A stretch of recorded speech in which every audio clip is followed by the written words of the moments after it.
Bismillahirrahmanirrahim. Assalamu alaykum. Hürmetli görürmenler. İstiklal gündəlik xəbərlərimizi görüşünlərini qarşı alımız. Mən Abdullah Yalğun.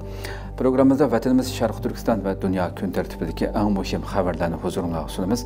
Qınamızda qıtanlar ekranımızda olsun. İsrailiya ministeri 1948 yıldan buyan körülüp baxmagan qarşılıqqa duch keldik dedi.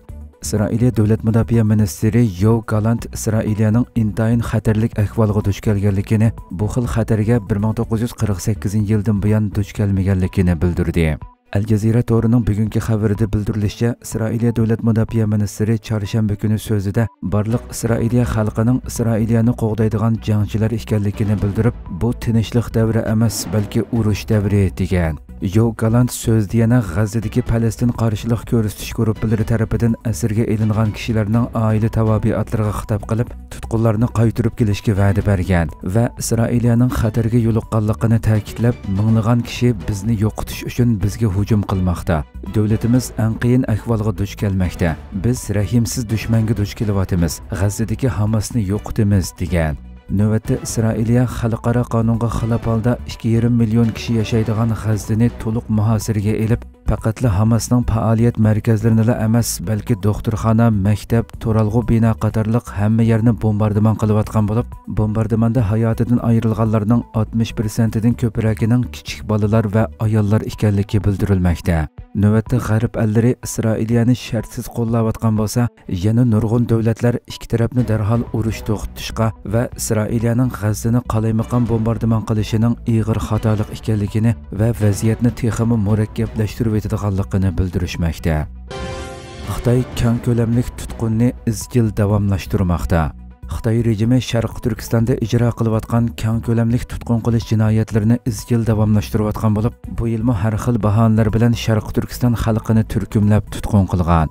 Xitoy yer shari to'rining 12 oktyabrdagi xabarida bildirilishicha, Sharq Turkistondagi Xitoy rejimi atalmish to'rda qonunsiz ishlagan 8 turlik tipik deloni oshkorlagan. Xabarda atalmish Uyg'ur Abnum rayonining to'r uchur ishxonasi va JX tarmoqlari omma dokulat qilgan yip uchini asos qilib, to'rdagi aloqador qonunga xiloflik qilish qilmishlarini tekshirganligi, buning ichidagi 3 deloning ayrim holda bu yil 5-oy va 6-oyda atalmish Millatlar Ittifoqligiga buzg'unchilik qilish, milliy kamsitish va haqoratlash, qisqa sin supsida atalmish milliy o'chmanlikni qo'zg'aydigan uchurlarni tarqatish qatorliq bahonalar bilan jazolanganligi qayd qilingan. Gerçi Xitoy navbatda Sharq Turkiston xalqiga bu xil to'kmatlarni ortish orqali 10 yildan yuqori jazolab kelgan bo'lsa-mu, biroq xabarda bu tafsilotlar yoshirilib, yuqorqi qilmishlarni sodir qilganlarning jazosining 15 kundan eshib ketmasligi, 1000 yuandan tuvan jarimani qo'yilishi mumkinligini ilgari surgan. Xabarda yana Xitoy rejimining xalqning qonunsiz uchurlarni aktivlik bilan dokulat qilishini qarshi olganligi, dokulat qilganlarning mukofotlanganligi da'vo qilingan.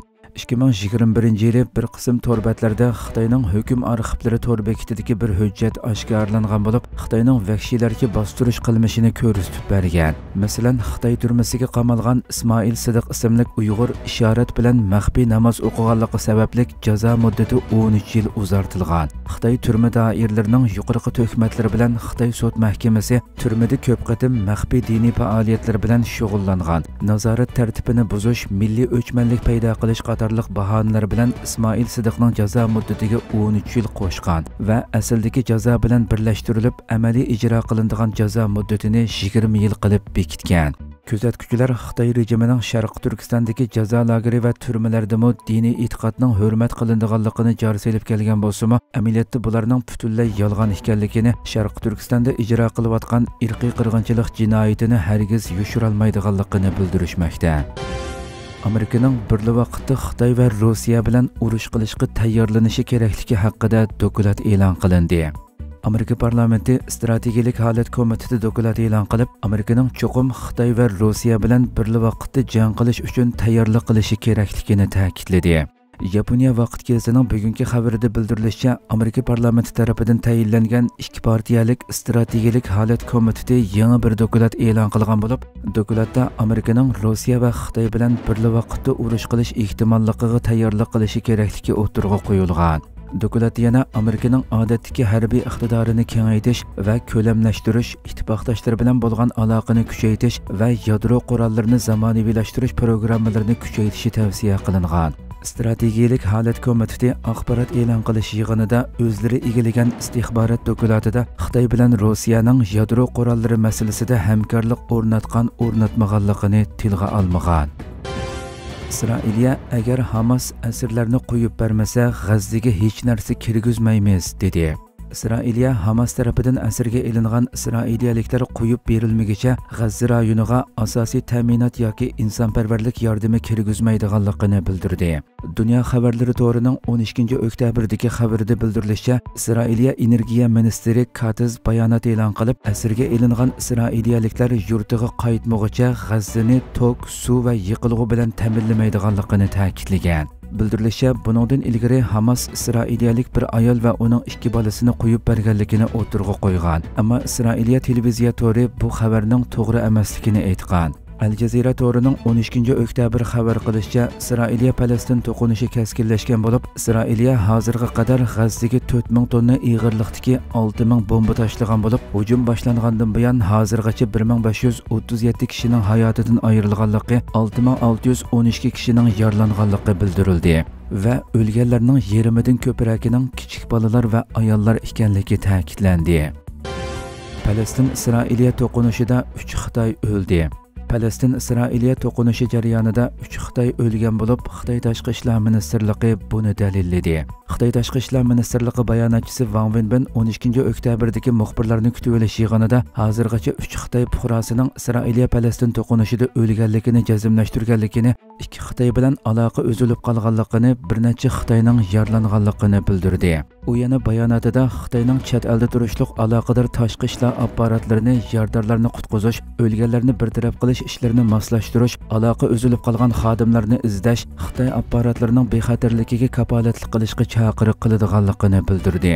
Ma'lum bo'lishicha, yangi bir navbatlik Falastin Isroiliya to'qinishida nurg'un chet elliklarni o'z ichiga olgan, minglagan kishi hayotidan ayrilgan va yaralangan bo'lib, hozirgacha 22 Amerika fuqarosi, 10 necha Angliya fuqarosi hayotidan ayrilgan yoki yo'qolib ketgan.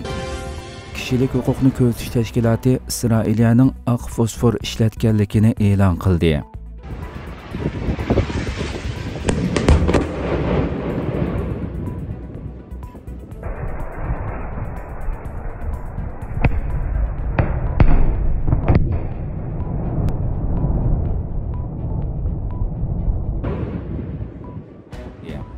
Kishilik huquqni ko'zitish tashkiloti Isroiliyaning G'azza va Livandagi harbiy harakatlarida oq fosfor ishlatganligini e'lon qildi. Turkiya Ovozi radiosi xabarida bildirilishicha, kishilik huquqni ko'zitish tashkiloti ijtimoiy taratquv supsi X-dagi adresida bayonot e'lon qilib, Isroiliya G'azza va Livandagi harbiy harakatlarida oq fosfor ishlatib, fuqarolarni ig'ir va uzun muddatlik yaralanish xavfiga duchor qildi dedi. Bayonotda oq fosforning chidog'isiz kuyishni keltirib chiqaradiganligi va uylarga o't qo'yib etadiganligi eskartilib, aholi zich o'ltiraqlashgan rayonlarda oq fosfor ishlatishning qonunga xilof ekanligi ta'kidlandi. Falastin Tashqi ishlar ministrligining ijtimoiy taratquv supsi X-dagi adresida e'lon qilingan bayonotida ishg'oliyatchi Isroiliya falastinliklarga qarshi xalqaroda cheklangan oq fosforni ishlatib degan iboralarga o'rin berildi. Hizbullah bo'lsa, Livan janubiy chegarasidagi Dahayra bozorining uduliga joylashgan Isroiliya harbiy rayoniga boshqarilgan bomba bilan hujum qilganligini e'lon qilgan edi. Livan rasmiy xabar agentligi boshqarilgan bomba qo'yib berilib, uzun o'tmayla Dahayra bozori atrofidagi rayonning zambarak hujumiga, Yarin bozori atrofidagi rayonlarning fosfor bombasi hujumiga uchraganligini xabar qilgan edi. Falastin Islomiy qarshilik ko'rsatish harakati Hamasning harbiy qismi bo'lgan Qassam brigadasi shanba kuni Isroiliyaga qarshi Aqsa kalkuni nomli keng ko'lamlik hujum qo'zg'alganligini e'lon qilib, G'azzadan Isroiliyaga qaratib minglagan raketamyot atgan va qurolli guruhlar rayondagi aholilar rayonlariga bostirib kirgan edi. Orqadan Isroiliya armiyasi urush aeroplanlari bilan G'azzaga qarshi tumur qilichlar harakatini qo'zg'alganligini e'lon qilgan edi. Kunsiri keskinlashayotgan to'qinish jarayonida ikki tarafdan minglagan kishi talafotga uchradi. Turkiya parlamenti Isroiliya bilan Falastinni tinchlik suhbati o'tkazishga chaqirdi. Türkiye parlamenti Palestin bilan İsrailiyani uzun muddatlik adolat ham tinchlik o'rnatish uchun darhol suhbat o'tkazishga boshlashga chaqirdi. Türkiye Ovozi radiosi xabarida bildirilishicha, İsrailiya Hamas to'qinishi to'g'risidagi birlashma bayonot Türkiye parlamentida gruppasi bor barliq siyosiy partiyalar tomonidan imzolangandan keyin e'lon qilindi. Bayonotda G'azza va İsrailiyadagi to'qinishlarda o'lib ketayotgan fuqarolar sonining ko'p bo'lishi, ommaviy muassasalarning hujum nishoniga aylanishi, fuqarolarni eng aqalli ehtiyojlarini qondirolmaydigan ahvolga tushirib qo'yishning to'limi ichinishli ish ekanligi ta'kidlandi. Shundaqli krizisning boshqa rayonlarga kengayib ketish xavfining rayonning bexatarligi va muqimligiga cho'ng tahdid shakllantirayotganligi eskartilib, yaqinqi o'zgarishlar uda 56 yildan buyon davomlashayotgan qonunsiz ishg'oliyat va bu ishg'oliyatga munosabatli siyosatlarning natijasi hisoblandi.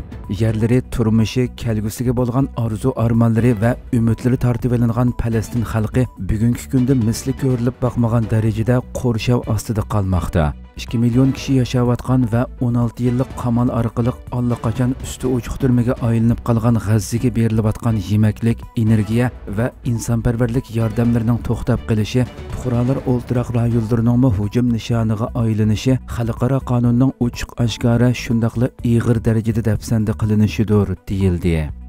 Bayonnomada Falastin zaminlarida davomlashayotgan ishg'oliyat harakatlariga darhol xotima berib, adolat ham tinchlik o'rnatishning shart ekanligi ta'kidlanib, BDT xavfsizlik kengashini o'z ichiga olgan butkul xalqaro jamiyatlar darhol mas'uliyatni o'z ustiga olib, krizisni ikki davlatlik hal qilish chorasi asosida to'qinishayotgan taraflarni adolat ham tinchlik o'rnatishga yetaklashi kerak. Shuni qayta ta'kidlaymizki, Falastin Isroiliya masalasini adil hal qilgandala, shundaqli 1967-yilgi chegara liniyalariga asosan poytaxti Quddus bo'lgan mustaqil, egilik huquqliq va jo'grafiyalik bir gavdalikka ega Falastin davlati qurilgandala, ondan O'rta Sharq rayonida uzun muddatlik adolat hamda tinchlikni o'rnatqili bo'ladi, deyildi.